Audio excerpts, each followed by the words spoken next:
everyone, it's AG and today I will be talking about Beneath the Sugar Sky by Seanan McGuire. This is the third book in the Wayward Children series. The story starts when a girl named Rinny literally falls from the sky into the pond behind Eleanor West's home for wayward children. It turns out she's the daughter of Sumi, a girl who went to the world of confection, a place where the lollipop flowers and the cotton candy clouds belie the darkness below. The only problem is that Sumi died years before Rinny was even conceived, and so the race against time starts. Together with some of Eleanor's students, Rinny has to find a way to bring her mother back before reality realizes that Rinny isn't supposed to exist. The Wayward Children series is one of my all-time favorites, and I was absolutely blown away by the first book.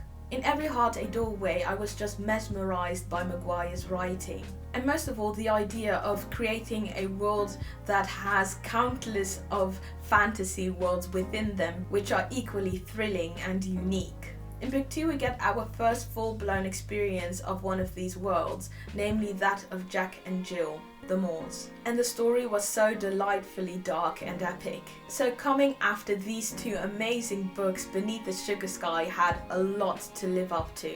And I personally didn't feel that it exactly hit the mark, but I still really enjoyed it. My favorite characters in this book were Rinny and Christopher. Rinny because she has a character similar to her mother Sumi, who I can't describe any better than delightfully savage. Christopher is one of the side characters from book 1.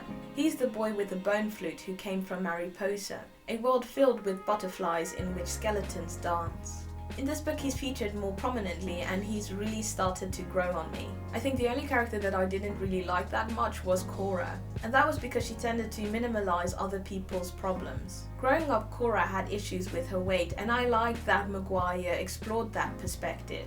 But oh gosh, every single time another character was struggling, she'd always be like, "But you're not fat!" And I was just like, just because a person isn't fat doesn't mean that they don't have other issues, or that whatever they're struggling with isn't valid. But hey, that's just my take. And also throughout the story, she was always weirded out by the worlds and the things that were happening, and I was like, you literally went to a sea world in which you were a mermaid. You lost your legs, you had a tail, and you could breathe underwater. Why is everything else weird to you? But hey, you never know, I'd love to see more of Cora's character development. For instance, like with Nancy, at the start I didn't like her, but then at the end I was crying when she finally found her door. So who knows really? I was actually a bit disappointed when it came to confection. I wasn't really into the origin story of the world. It was a bit hard for me to picture how these bakers created everything. And then also the entire storyline of the Queen of Cakes. This was the person Sumi was supposed to kill in order to save confection, but since she died she couldn't do that, so the Queen of Cakes is still alive. I felt that the nitty-gritty of that storyline came rather late in the book, definitely seeing how important it was to the entire story. I think perhaps it would have been nice to have little snippets spread out from the start about confection and the Queen of Cakes to get us up to speed. McGuire did that for her book Middle Game and it worked amazingly well. I did like how we got more information on how the doors work.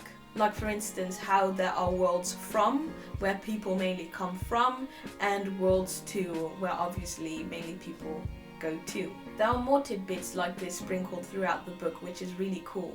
I think what really draws me to this series is that it's about people who have lost their home, the place where they belonged and where they could be themselves in the purest sense. But now they're stuck in a place where they just don't fit in. And so this loss of identity is what binds these wayward children. And that sort of kinship is what makes this series so relatable and so strong. Besides all of the world building and gorgeous writing, of course. And so the cherry on top is always when one of these children makes their way back home. Either way, that's everything I had to say with regards to Beneath the Sugar Sky. Let me know if you've read it or if you're interested in the series. I would love to hear your thoughts. Anyway, thank you very much for watching. If you liked this video, give it a thumbs up, subscribe if you haven't already, and I will see you in the next video.